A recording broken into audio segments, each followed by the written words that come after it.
Pourquoi donc ce mutisme glacial à El Mouradia, alors qu'à l'autre bout du globe, Nicolás Maduro, président en exercice du Venezuela, est traîné enchaîné comme un criminel par les troupes de Washington sous l'œil médusé des caméras du monde entier? Le contraste est saisissant.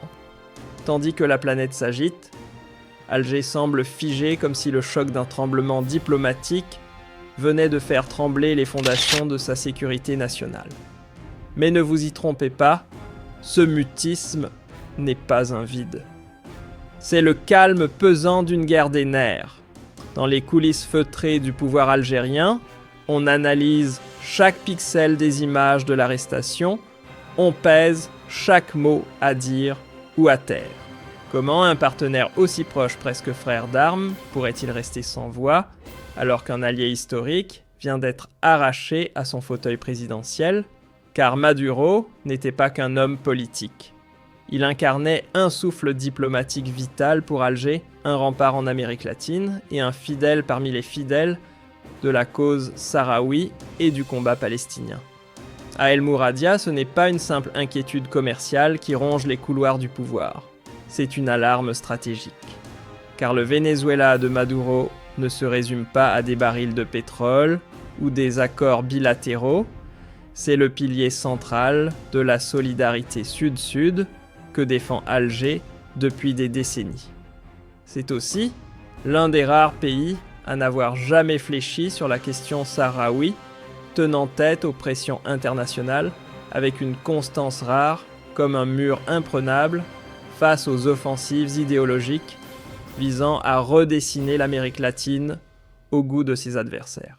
Mais voilà que le cœur de ce bastion est en train de vaciller. L'image de Maduro capturé, c'est plus qu'un symbole brisé, c'est une alerte rouge pour l'Algérie. Si Caracas tombe entre les mains d'une élite libérale alignée sur les volontés de Washington et affichant sans gêne son affection pour Tel Aviv, alors tout change.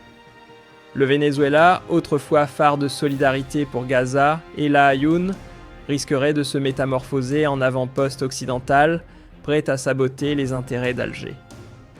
Une bascule qui ferait trembler tout l'édifice diplomatique que l'Algérie a patiemment construit. Ce qui s'est joué avec l'arrestation de Maduro dépasse largement le sort d'un seul homme. C'est un coup de semonce envoyé à tout un mouvement, celui de la souveraineté insoumise. Derrière cette capture, c'est une tentative bien huilée de démembrer l'alliance rebelle que l'Algérie et le Venezuela portent à bout de bras dans l'OPEP et sur les scènes diplomatiques internationales. Dans un monde qui glisse vers la loi du plus fort, chaque voix indépendante devient une cible. Et sur le front économique, la tension est palpable. Du ministère des Affaires étrangères jusqu'au tour de contrôle de Sonatrach.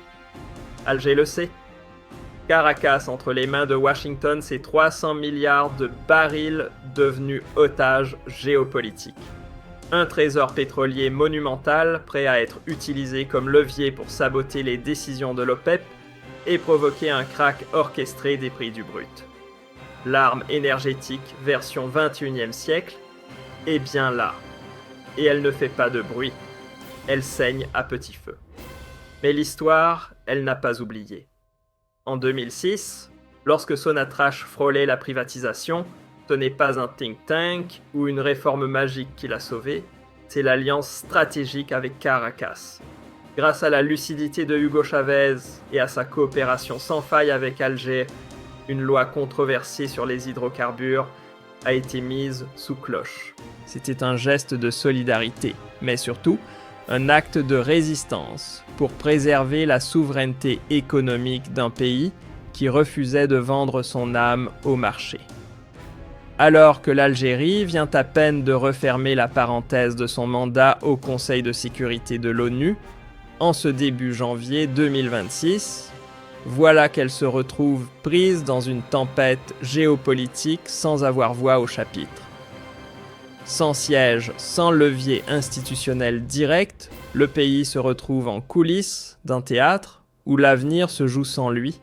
Ce silence apparent, loin d'être un retrait, ressemble plutôt à une pause stratégique, le temps de réajuster ses alliances avec Pékin et Moscou, dans l'espoir de barrer la route à ceux qui rêvent de transformer Caracas en station-service sous tutelle occidentale.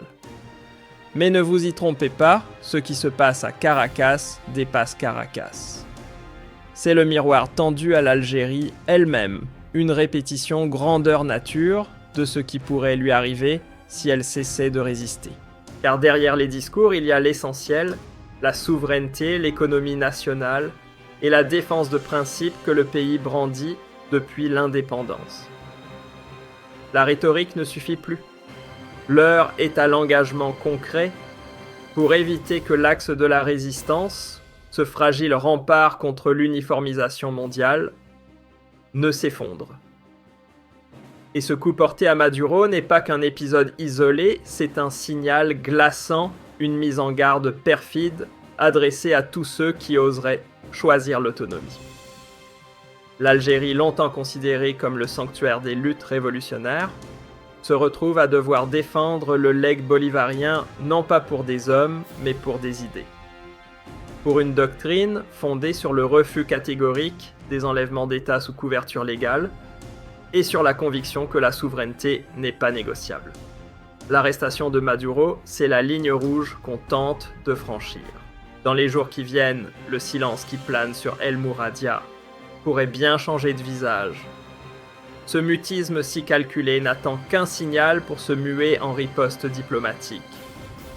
Une offensive feutrée, mais déterminée, visant à recoller les morceaux d'une légitimité internationale piétinée à bunkeriser les intérêts énergétiques de l'Algérie et à rappeler haut et fort que ce pays n'a jamais tourné le dos à ses compagnons de lutte, surtout à ceux qui, comme Caracas, ont tenu la ligne de front avec Alger pour la Palestine et le Sahara occidental dans les pires tempêtes.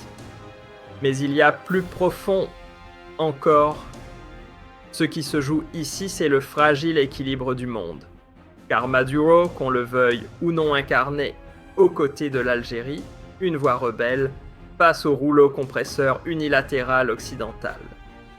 En le sortant de la scène par la force, les États-Unis ne se contentent pas d'éliminer un adversaire. Ils signent une déclaration d'intention, la multipolarité n'est plus bienvenue, n'est plus. Pour Alger, le message est brutal. Le champ diplomatique devient un champ de mine. Si Caracas passe entièrement sous pavillon américain, ce n'est pas seulement une perte symbolique. C'est un coup dur stratégique. L'Algérie verrait l'un de ses alliés les plus solides disparaître du forum des pays exportateurs de gaz, réduisant ainsi sa marge de manœuvre pour défendre des prix équitables dans un monde où le marché est de plus en plus manipulé par les puissants. Ce qui se joue en ce moment n'a ni fanfare ni déclaration de guerre. Et pourtant, c'est bel et bien un conflit d'usure économique, silencieux mais redoutable, où le pétrole vénézuélien se transforme en instrument de châtiment collectif contre tous les pays qui ont osé construire leur économie autour des hydrocarbures. Un baril devenu bâton pour frapper ceux qui refusent de s'aligner. Mais l'histoire a ses gardiens, et elle n'oublie pas. 2006, un tournant. Alors que Sonatrach était au bord du précipice de la privatisation, c'est l'alliance stratégique entre Alger et Caracas qui a inversé la tendance. Grâce au conseil tranchant de Hugo Chavez et à une coordination sans faille avec les autorités algériennes, une loi controversée sur les hydrocarbures a été stoppée net. Ce jour-là, ce n'est pas qu'une entreprise nationale qui a été sauvée, c'est une part entière de la souveraineté algérienne qui a été préservée. Avance rapide vers 2026. Le mandat de l'Algérie au Conseil de sécurité de l'ONU vient de prendre fin au moment même où une nouvelle tempête géopolitique se lève. Sans siège pour peser dans les débats, le pays est contraint de manœuvrer dans l'ombre. Ce silence apparent n'est autre qu'une phase de repositionnement stratégique, une sorte de repli tactique pour renforcer les alliances avec Pékin et Moscou, dans l'espoir de couper court à la transformation programmée du Venezuela en réservoir docile au service des puissances dominantes. Derrière le chaos de Caracas, c'est en réalité l'ombre d'Alger qui vacille. Ce n'est pas qu'une question de diplomatie étrangère, c'est une lutte existentielle pour préserver la souveraineté nationale, protéger les fondations économiques du pays et continuer de porter haut les combats justes que l'Algérie défend depuis des décennies. Et dans ce tumulte international, un autre champ de bataille s'ouvre en silence, celui de l'opinion publique algérienne. Car pour une population forgée par l'histoire des luttes de libération, ce qui arrive au Venezuela résonne comme un écho familier, presque personnel. Dans les rues, l'attente est palpable. Pas de slogan enflammé, pas encore, mais un frisson de solidarité traverse la société. Le peuple en silence observe et soutient. Et face à cette tension contenue, les autorités algériennes avancent sur un fil entre la prudence exigée par la scène internationale et la fidélité morale à un peuple qui n'a jamais supporté les trahisons. La prochaine manœuvre d'Alger. Probablement activer les leviers régionaux, rassembler l'Union africaine, réveiller le mouvement des non-alignés et poser un contrepoids solide face à cette dérive autoritaire masquée sous de faux habits juridiques, car une question brûle toutes les lèvres dans les cercles du pouvoir si le monde tolère aujourd'hui qu'on arrête un chef d'État en exercice. Qui sera le prochain sur la liste? El Mouradia affine sa réponse. Et elle promet d'être à la hauteur du séisme diplomatique qui s'annonce. Ce n'est pas la fin d'un chapitre, c'est le début d'un scénario mondial inquiétant. L'arrestation de Nicolás Maduro ne peut pas être réduite à un simple rebondissement dans les tourments intérieurs du Venezuela. C'est l'acte d'ouverture d'un nouveau théâtre de tension globale où, qu'elle le veuille ou non, l'Algérie est projetée au cœur du tumulte. En première ligne, face à une vague d'ingérence qui menace de redessiner les règles du jeu mondial. Et ce silence, si pesant, qui émane du palais d'El Mouradia. Il n'a rien à voir avec la peur. Ce n'est pas une démission, encore moins une hésitation. C'est le calme des tempêtes qui se préparent. Car Alger, en réalité, ne défend pas un président ni un régime, mais un principe, celui de la souveraineté des nations et du respect du droit international. Une ligne rouge que certains semblent vouloir effacer au bulldozer en recyclant une vieille recette, la doctrine Monroe version 2.0, déguisée en croisade morale. Mais le vrai danger ne s'arrête pas là. Le cauchemar d'Alger. Un effet domino incontrôlable. Si la communauté internationale accepte sans broncher qu'un chef d'État en exercice soit renversé par des moyens militaires camouflés en justice internationale, alors plus aucun pays souverain n'est à l'abri. C'est tout l'édifice fragile de l'ordre mondial post-colonial qui risque de s'effondrer, et avec lui, l'espoir d'un monde multipolaire. Depuis 1962, la diplomatie algérienne a toujours eu un totem ne jamais s'immiscer dans les affaires des autres. Mais aujourd'hui, ce principe sacré vacille. Ce qui se joue dépasse les lignes diplomatiques, c'est une alerte rouge qui clignote en plein cœur d'Alger. Car dans cette nouvelle ère, les ressources naturelles ne protègent plus, elles attirent. Ce qui devait être une bénédiction économique devient un aimant à convoitise sous couvert de grands discours humanitaires ou de sécurité collective bien opportunistes. Et au sein des sphères décisionnelles algériennes, une question s'impose comme une évidence douloureuse. Comment reconstruire un bouclier de sécurité collectif pour les pays du Sud lorsque ceux censés incarner la justice internationale, comme l'ONU, semblent paralysés, voire hors jeu? L'ordre multilatéral, autrefois refuge des faibles, n'est-il pas devenu un décor creux?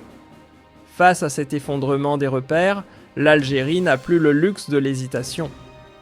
Si Caracas se transforme en puits à ciel ouvert sous contrôle occidental, Sonatrach devra repenser de fond en comble sa feuille de route.